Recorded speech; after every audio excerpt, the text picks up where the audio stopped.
Kim Kardashian's ex-sugar daddy is exposing the real truth about how Kim got rich, and the story is crazier than you can imagine. And he also really understood the way that you need to lure in people with this idea of Hollywood celebrities, you know, these big parties. It just gave him that allure. You probably think you know exactly how Kim Kardashian became famous, but did you know that she allegedly had a shady billionaire sugar daddy who is now wanted by the FBI? Believe it or not, this man once gave Kim a trash bag full of cash for partying with him, and he even paid for one of her many weddings. But there are plenty more juicy and shady details where that came from, so let's get into it.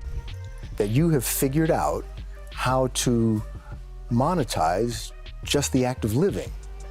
I guess so, yeah.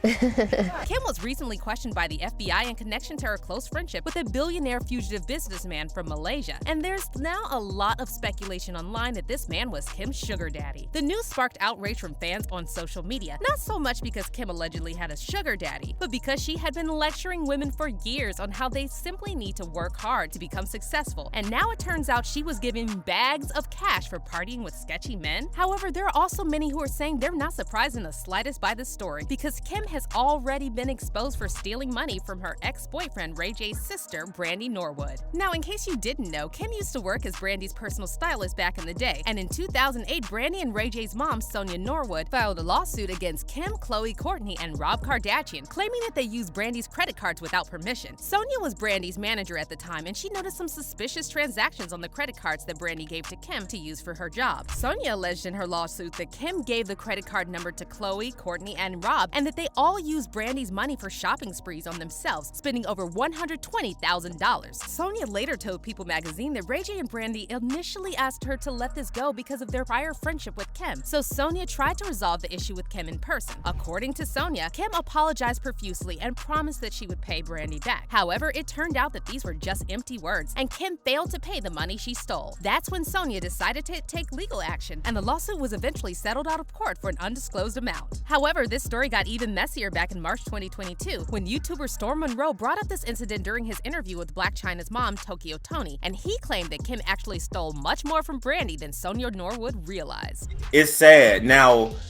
did you know that when Kim and Kourtney and Khloe was starting that Dash store back in the day, they stole $250K from Sonia Norwood, Brandy and Ray J's mom? What? Yes. I didn't hear about that. Yes, because Kim used to be Brandy's assistant, so she had Brandy's credit card. So they took $250K, bought inventory for the store, and that's how that store got started. And for some reason, the Norwoods would not sue them, and they never paid them back. Shortly after, Ray J also chimed in on the topic of Kim's shady past, and he confirmed during an explosive IG Live that Kim stole a lot more money from his sister Brandy. I said, cool. So I'm taking full responsibility that some of the up that happened. I was playing my role. Play your role. Soon as the world found out, well, not even the world, because Brandy didn't even say nothing.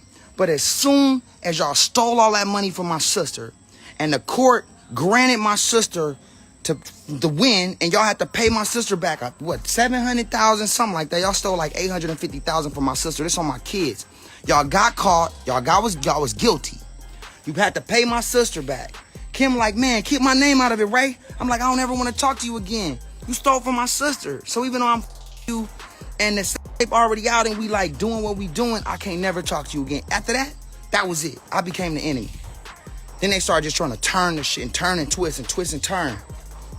First, y'all steal from my sister, then y'all trying to steal my career. And then, of course, there was the whole private tape scandal and the fact that Kim pushed the narrative that she was a victim for years before Ray J finally pulled out the receipts and proved that Kim and Chris made a deal with Vivid Entertainment to release the tape. Not only that, but Ray J also revealed that Chris made him and Kim shoot another tape for safety. And then she actually sat down and watched all the tapes to see which one could make them the most money. But if that wasn't bad enough, Kim is now also getting exposed for being what is known in Hollywood as a yacht girl. So in case you're not familiar with this term, yachting is the practice of being paid to spend time and maybe do a little something extra with rich clients, often aboard luxury yachts. Yachting is very popular among ambitious girls in Hollywood who don't have much in terms of talent but want to quickly raise their profiles. Emily Ratajkowski, who was recently linked to Kim Kardashian's ex Pete Davidson, wrote about her own experience with yachting in her 2021 memoir, My Body, and revealed that she was paid $25,000 at the start of her career to attend the Super Bowl with Joe Lowe, Kim's ex-sugar daddy. So who is this man and what exactly is his connection to Kim? Well, here's where the story gets even crazier. Bloomberg Businessweek recently broke the news that at the beginning of her career, Kim was very friendly with Joe Low, controversial Malaysian businessman who is currently wanted by the international authorities in connection with massive fraud. Low is alleged to have transferred $4.5 billion from a company he owned by the Malaysian Ministry of Finance into his personal account. But before he became an international fugitive, Low used to live a high-profile social life, and he regularly mingled with celebs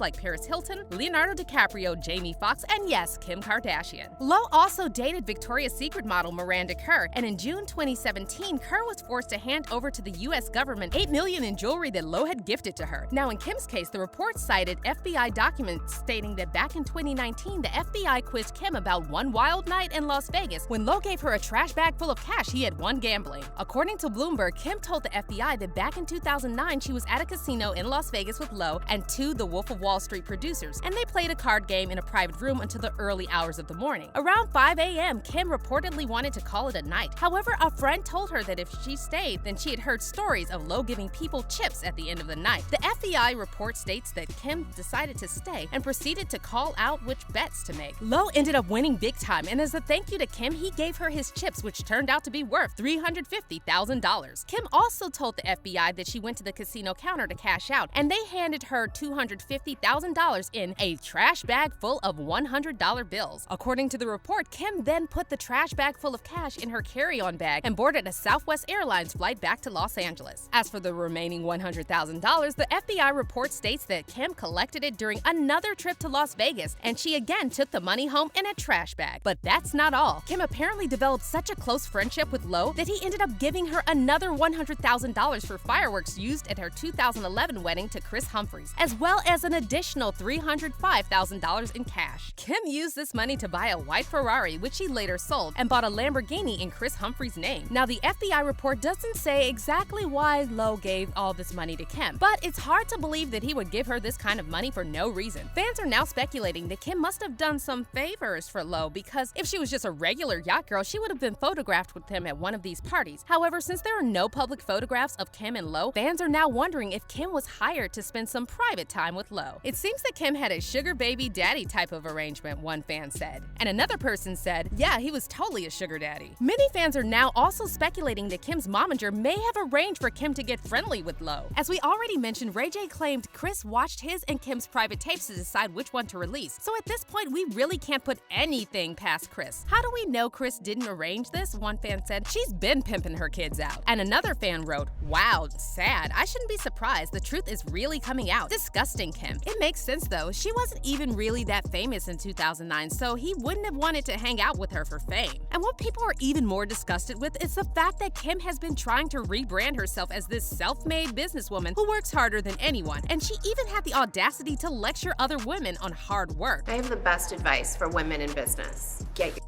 ass up and work.